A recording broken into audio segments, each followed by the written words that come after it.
Saturday, May 5th here. There's nothing quite like the smell of freshly worked ground. It's hard to beat. So he's making a pass here. I drove out in the field here. You can see the planter, maybe? I think you can. He had talked about maybe no-tilling that big field up there with the hill. But we made some ruts in it with the combine. I smoothed off, you can see some of it on the bottom the other day when they're gonna flag the buffer up into that. I went a little farther and got some of the ruts. So we'll see, maybe we'll plant that, maybe I'll go up there and work that a little more. But this is a big chunk. This is like 30 acres right here. The whole farm itself is like 45. Between, there's a field there, wraps around those trees, and then across the creek is over here, across another creek we're in. So like this, the creek kind of like snakes through this farm. So yeah, I'm gonna see if I can take over for him here and work for a few hours and then go to work tonight.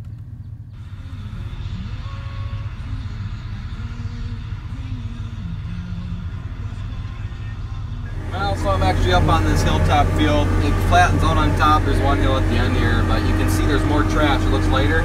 I'm picking it up where the discs aren't really touching the ground. I mean, yeah, the ground is lighter on the hill anyways, but there's more trash is what I'm getting at compared to like down to the low spot here. In hills, we try to leave more residue for erosion control. Kind of cheat up here as I go up and over, but you can see that we're leaving a little more trash now. The discs aren't really barely touching, so they're not really getting through it all. So you leave that for erosion control. They try to say, I think he said 30% at least for this is going to be tricky one. They try to have 30% on the hills. I love this view right here. You can see the planter maybe just out in the center of your screen. You have to slow down. Usually I can do this all in one swoop, but see the planter. See that grow? There's a seal between two pumps. That might be it. I don't know. We'll see.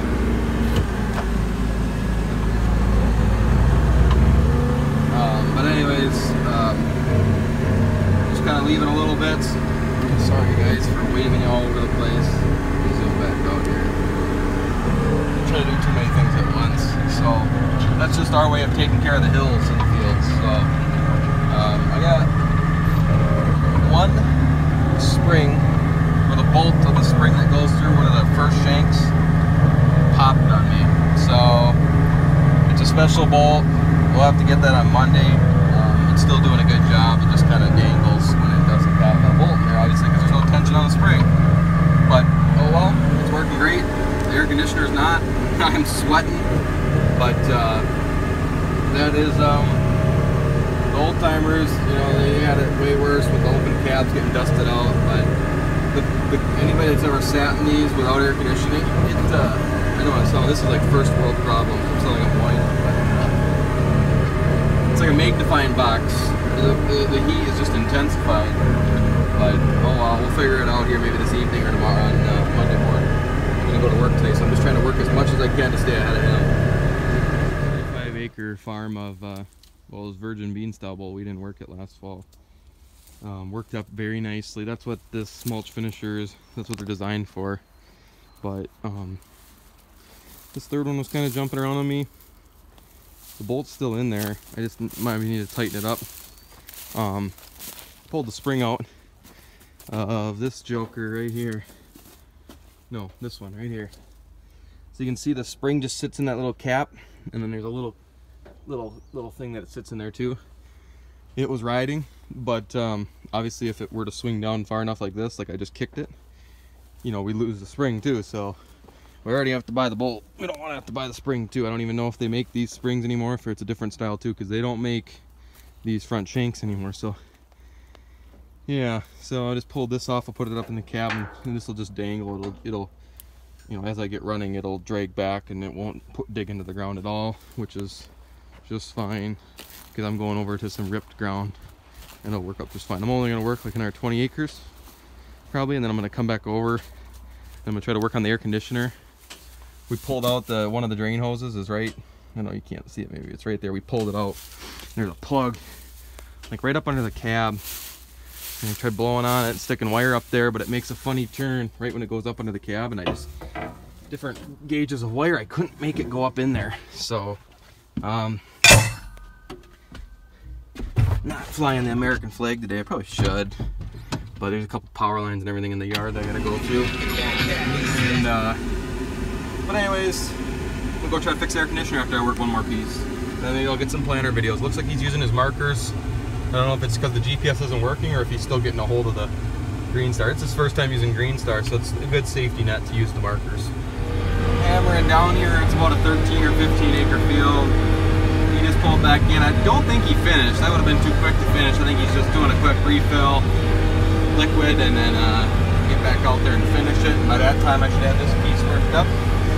And then I might try to work on the other side of the creek there, just along the road there, in front of the bin site there. So, won't know how much I can do here. Let's see, what do I got? I'm gonna think here out loud. I'll probably be around that 60 to 70 acres for about 4 hours, 3.5 hours of working ground, which is pretty darn good. You can see it's so much dustier here on the ripped ground compared to the virgin bean stubble. Like I said a couple videos ago, that trash on top of the ground traps a lot of moisture in the ground. So we're able to get in these fields a little earlier than some other people in the area, and they're also a lot more fit. So very happy that we had the time to rip it last fall. Other thing to mention about the mulch finisher is that a lot of times with like ripped or plowed ground, and you're just running a field cultivator, a lot of times it's a two-pass job for a lot of people around here to make it level and smooth, where they're happy with it. This mulch finisher, we've been very pleased with just one pass over. It's very smooth, very level, very broken up. So mulch finisher has its place on the farm. There's other times where maybe a digger would be better, a field cultivator would be better, but very happy with just being able to do one pass over the work ground with these grippers last fall. I got fooled. Had to pull my wings up. There was water under all this grass. The old trickaroo. So just about got stuck. Had to fold my wings up so I wouldn't snap the wheels off, and there's just less drag if you can get all that up out of the air and only in the middle section drag in there. So that was a close one. I think I'll go around that. Woo! Is well, that's about a good 60 acres probably, 65 maybe. And you know, only about 4 hours of working ground. That's pretty darn good. You can cover ground pretty fast with these things, 42 feet at a crack. So I'm just gonna park it here in case somebody comes this evening to run it, and go see if he needs help with the planter. All right, that is it. A little after 4 now. I need to get home, shower, and get changed and go to work. But I probably worked up 60 acres, 65. I don't know. Maybe come back tomorrow on Sunday and just work a few acres. But I just helped him. Well, he did pretty much everything, but he filled up all the fertilizers. He's still got enough seed, and he's gonna go back out, finish off that one field we were in earlier this afternoon, the big hill. So a little bit of issues with those Yetter 2x2s. The tips they sent us, we had basically they were number 6, and that was larger opening. And this year they sent us all number 2 since we're doing both sides of the seed, and they're plugging. So we got to figure out if it's a pressure issue or if I mean, they're just so small. We'll probably have to switch them back to like 6s and see if we can turn the pump back to a slow enough rate and do something like that. So we get that figured out, but other than that, everything is working. He said the smart sensors, smart firmers are, you know, they're changing the rate, and it's painting the field different colors because of the different rates of, you know, different populations. So that's really neat. Glad to see everything working in that aspect. So the race is on now. Plan 18 is going. So the videos are going to start being a little more exciting. I do apologize for just the couple months of you know, fixing stuff, because those can be kind of boring. So thanks for sticking in there with us, and field videos are here. So have a good night, be safe, and we'll check you guys later.